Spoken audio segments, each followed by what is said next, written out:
This is Luperon, a lush, tropical little port city nestled in the northwest coast of the Dominican Republic. Its gorgeous bay has been my home for the past 6 months. But after that long sitting in one place, I'm more than ready to leave. I'll sail westward, directly downwind with the trades to the Bahamas, where I'll start my 100-day Water World Challenge. And solo sailing right alongside me and attempting the challenge is my girlfriend, Nicole, on her own sailboat, Arda. This is a dream adventure that I can't wait to start on November 1st. Only one problem. It's November 21st now, and I'm still here. So why? For nearly a month have I delayed my dream adventure. Well, let's dive on in.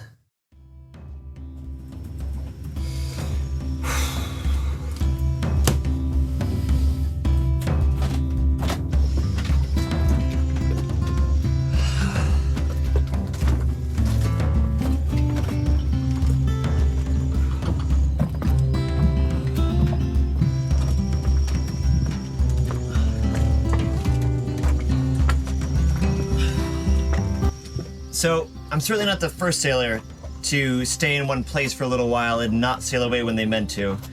And to be fair, this is not the worst place to be stuck.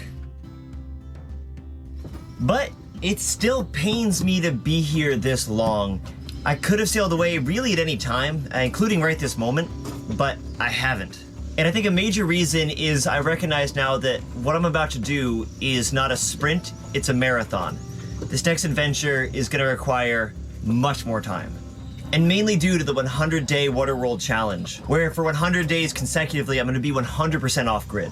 I cannot spend money on anything new. Not clothing, not food, not spare parts, not fuel, not dockage, nothing.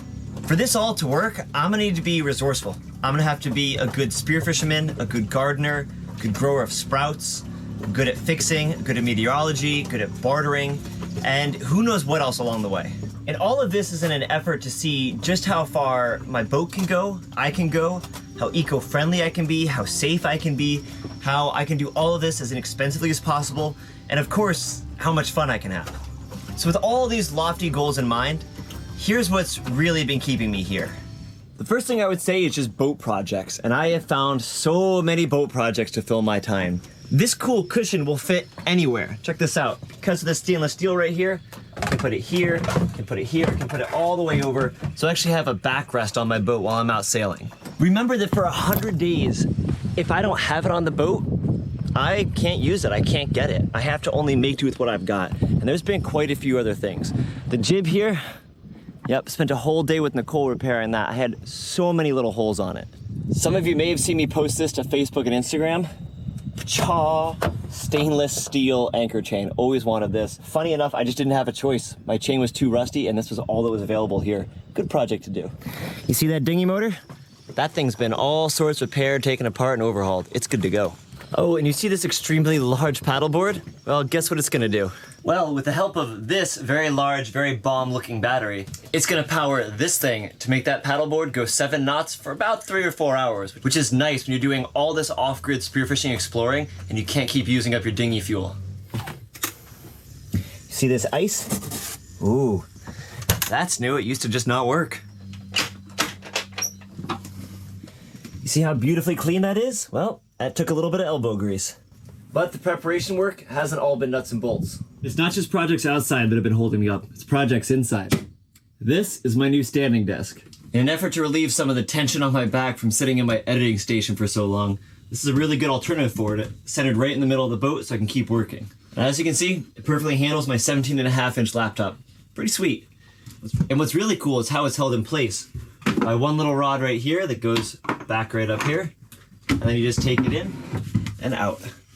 Pretty neat, right?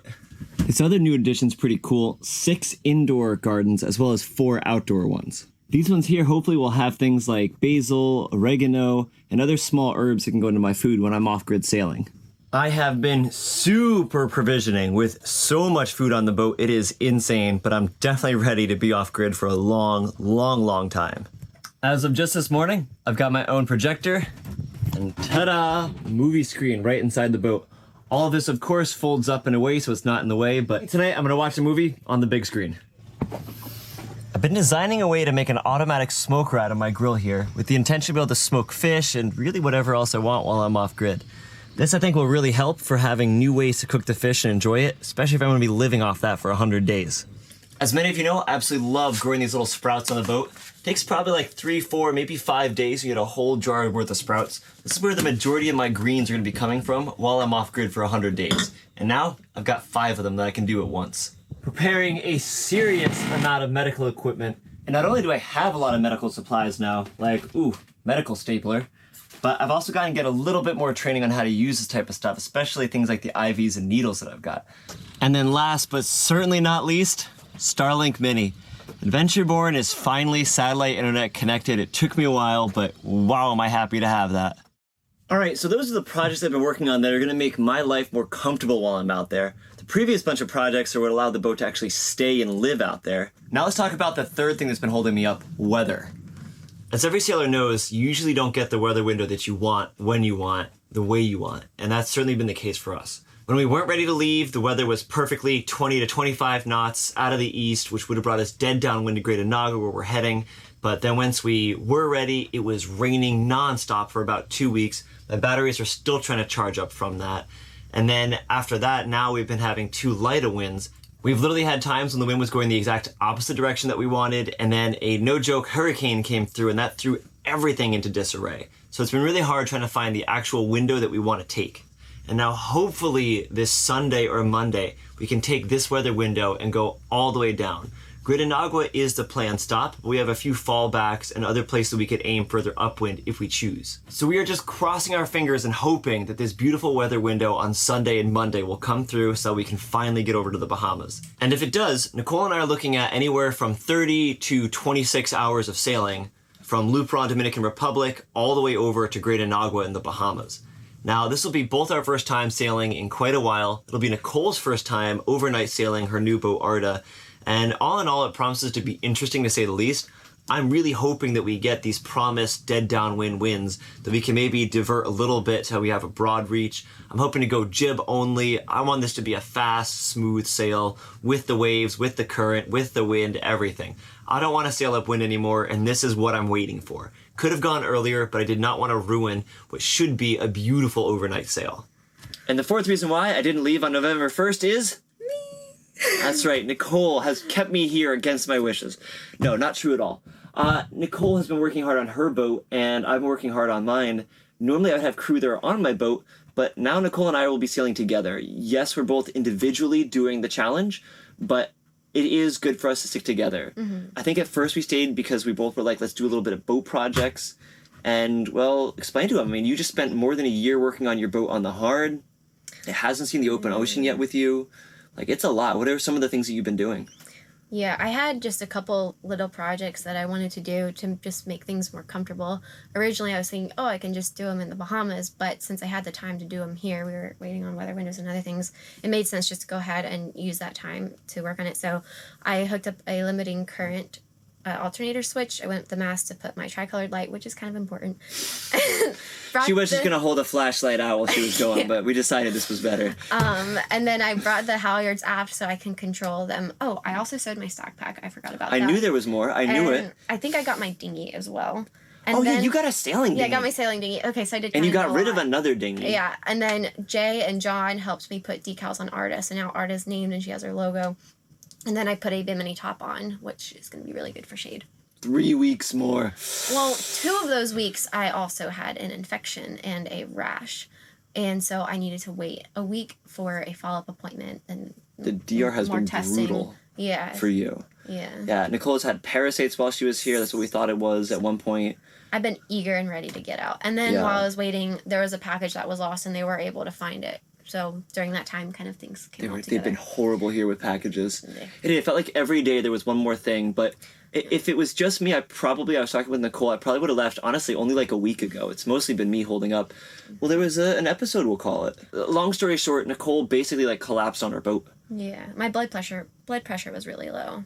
And yeah, and then that whole night, do you want to tell them what happened that night or what you remember or know? Or yeah, I don't really remember a whole lot. She was just collapsed on the floor. And our boats are like 100 feet apart. and I'm asleep. Yeah, And I turned my data off. Getting her to the hospital was a mission. There were all these boats outside. All these dinghies came over to help her. And I got woken up and had to run. I had, like, my shorts on backwards. I'm free balling. I got nothing else. Like, it was... And there's all these people all of a sudden, and everybody's looking at me like... I don't know, like, they didn't know, nobody knew what was happening. Like, none of us. So I looking didn't even know what was happening. No, so it was really scary. And you did not want to go, you were fighting me to not go to the hospital. I just wanted to lay down. No, you didn't want to go to the hospital. You specifically said that. That too. I got her on a tuk-tuk. She was, like, delirious the whole way there, like, laughing at nonsense, or, like... I swear to God, a Zoom was basically, like, jingling keys in front of your face, and you were like, yay! I don't think I was like that. Pretty much. No, well, I don't remember doing when she was that. at the dock, she started doing, like, a little, like, jig, and you just thought it was hilarious. Okay. Like, it was something else. And I'm skipping over, like, the more medically distressing signs that I was looking at as well on her, trying to figure out what was going wrong with you. And something interesting is we'd both eaten exactly the same stuff the entire day. But I think what happened was when I was working on my boat projects, especially on the hard, I would drink coconut water and I would hydrate with electrolyte powder, and I would just stay on top of my hydration. But then being in the mooring field, I'm not near as hot all the time. I'm not working on boat projects like I was before, so I stopped hydrating like I was doing before. And I really stopped drinking a lot of water altogether. So maybe that was the cause. Yeah, so anyway, so we get to the ER, and what's unfortunate is we don't speak good Spanish. And I'm trying to get a hold of one of the doctors there, who's a really good friend of ours. And I know without him, we're just not going to get good treatment. It's a free hospital, which is great. If she had broken her arm, it would have been much better, because they would have been like, this is what it is. Mm-hmm. But literally, like, a white girl comes in and is like, I don't feel good. I feel silly. I just knew it wasn't going to go well. And sure enough, the doctor who was on call, like, did not have much, like, he just didn't care. So we go back onto a gurney, and the nurse there is old school as hell. She goes straight through the first vein on Nicole. And we've just done training on this. So I'm like, I know how to do this. My hand's still bruised. Yeah, it was gnarly. So then she goes to go in through here. Nicole is not doing well with this. Well, she did stick you twice. She tried to stick her a third time, and Nicole was really putting up a fight. So I had to, like, back the nurse off. And it was tough because I'm trying to take care of Nicole. I'm already trying to take care of Nicole for things that she doesn't want that I know are necessary. Yeah, I'm not the best patient. Which was really tough. I don't speak the language. Long story short, eventually we get a hold of my doctor friend. And Dr. Gabriel comes in, and he does exactly what I would hope, expect, and would want to see out of, like, a doctor back in the U.S. This other doctor that was on call there, I wish I knew his name, just really didn't do anything. Gabriel comes in, he's like, okay, he's like, blood pressure, like, oh, blood pressure is low, okay, cool, let's get an O2 monitor on there, let's do a quick EKG. The EKG was really cute, though, because when I told Nicole I love her, her heart rate would, like, go up, and all these electrical signals would, like, go off. That was a pretty cute moment. And in the Dr. night. Gabriel said, oh, the heart listens. Yeah. That was funny at that point, because I remember... You'd had the IV in you for a little while at that point, because, well, you just relaxed a bit more. Yeah. But it really was scary, though. So he did what he could, and then we just had to, like, let the IV go, and I just had to figure out a lot of things that night. And I cried. It was the first time I've cried in a while, but, like, I'm, like, holding Nicole so she can't see me as I'm, like, dinging back over. Well, and everybody here, the Luperon community, like, came together instantly. It was super, super helpful. Anyway, but eventually we got out, and then, like, the next day... I slept the whole next day. Oh, that's right. Yeah, I took care of you. You were very easy to take care of that day, though. It really wasn't a problem. It was in my journal is, what's today's goal? Nicole, get better. Yeah, I pretty much slept unless I ate or went to the bathroom. I've never really had a medical issue stop me from traveling. The very first time I went to travel as Adventureman Dan to go to New Zealand, they found a tumor up in here, and I was just like, I don't care, I'm going. Mm-hmm. And since then, I've been in pretty good health. I've monitored all my stuff, so I've been very fortunate. You know, with the exception of dengue, I've never really been down hard enough that, like, I had to actually stay down. But this was, like, a scary one for you. Yeah, but I've also been really wanting to get out of the DR because I feel like a lot of the reasons I'm getting sick is because of the DR. So now that I've gotten the medication that I need for the rash and the infection and... Oh, we got meds. We got lots of meds. I'll show you guys in my medical so I'm stuff. not reinfected by anything. And what she means by, like, the DR is getting her sick, and I do get that, is, you know, the Bahamas just doesn't have the tropical environment to hold so many pathogens and viruses. Well, they don't have cattle either. Among other things, pigs, everything else. I mean, not near the numbers here. The Luperon harbor is nicknamed Pooperon. It's bad. Bow lines will start to smell like doo-doo after a while. So I'm not convinced for you it is the water here. I am convinced it's something here. Yeah. But it could be coming from myriad places. But the thought process is that you're healthy enough to leave. Mm-hmm. We got the doctors okay, which is important. His thought, what he really said on this episode was the only way to know for sure what happened would be to do tests that would take like literally months. To be like, let's test your liver, your kidneys, let's test And I'm everything. a healthy person. Yeah. Like, it mostly was dehydration, basically. It's just literally just keeping your body healthy so your body can keep everything going. But yeah, so that's the plan now, is to leave here to help you get better, funny enough. On Sunday. On Sunday, yeah. So we only got a few days left. The weather hasn't been that great. Otherwise, we probably could have left today, too. Or tomorrow. Yeah. Yeah. I like this. This timing works out. I've still got a few more things I want to do. I don't need to do anything besides check out and check into the Bahamas. And you have been, like, crazy. Like, you were, like, half... You know, like, you were not doing well, like, medically. And you were like, let's just sail away. And I'm like, no, Nicole, you should stay here. Yeah. We have a support network here. We have doctors we know by name. So anyway, long story short, for reason number 4 here, it came down largely to medical stuff. And I know for a lot of other people, this is a really big concern. It's never been a concern for me, and it's an interesting new light to look at it in. I will say that. And the biggest thing I've learned from this is what I do every day is I always got a water bottle with me, and I take a multivitamin every day, and I exercise. Like, if you do just those 3 things, like diet and exercise, maybe sleep right, don't stress too much, you stress a lot too. What's our nickname for you today? I don't know, stress snowball. Why is that? I actually came up with it. You said I'm like a snowball rolling down a hill on a really snowy day. We're in the... Just get more and more and more and more and more stressed. The more I roll through life, it's great. It's great for me too. Eventually I'll run over everybody in oh my God. this giant snowball. You definitely run me over with it. Okay, so that's what's been holding me up from leaving for about 3 weeks now. But as of making this video, the weather should hold, allowing Nicole and I to set sail within the week. So hopefully, by the time the patrons see this, and then the following week after the public sees this, we'll be well into the Bahamas and enjoying our 100-day adventure. Oh, and before we end this video, I want to share with you guys a little sneak peek. This is going to become the intro for all of my videos throughout the 100-day challenge, and I think it might help answer a few questions some of you might have. So this is still a bit of a rough draft, but I'd love to hear what you guys think in the comments below. Check it out. Welcome, the 100-day Waterworld Challenge, an experiment in alternative ocean living, where for 100 days I cannot use money to buy food, fuel, dockage, parts, or anything new. I'll need to catch, harvest, grow, sprout, or hunt for my food. And when things inevitably go wrong, I'll have to use my wits and ingenuity to figure it out. A combination of a Bahamas dream vacation on a budget, the ultimate apocalypse survival strategy, and an eco-friendly solar punk way to live. This is the 100-day Waterworld Challenge, a Bahamas adventure of a lifetime. Okay, so I hope you guys enjoyed that little sneak peek. I hope it gets you as pumped up as it does me. Let me know what your thoughts are about it in the comments below. Do you think you could do this 100-day challenge? Do you think I'll be able to do this 100-day challenge? What do you think will break first or go wrong first? What should I have packed, and what do you think you would need if you were going to go on this 100-day adventure yourself? Let me know in the comments below, and I'll see you guys on the next adventure. Cheers. Thanks for joining me on this adventure. I hope you feel inspired to begin adventures of your own. Don't forget to like, comment, and subscribe. For an exclusive, in-depth look at this adventure lifestyle, and to further support my channel, become a member of my Patreon crew.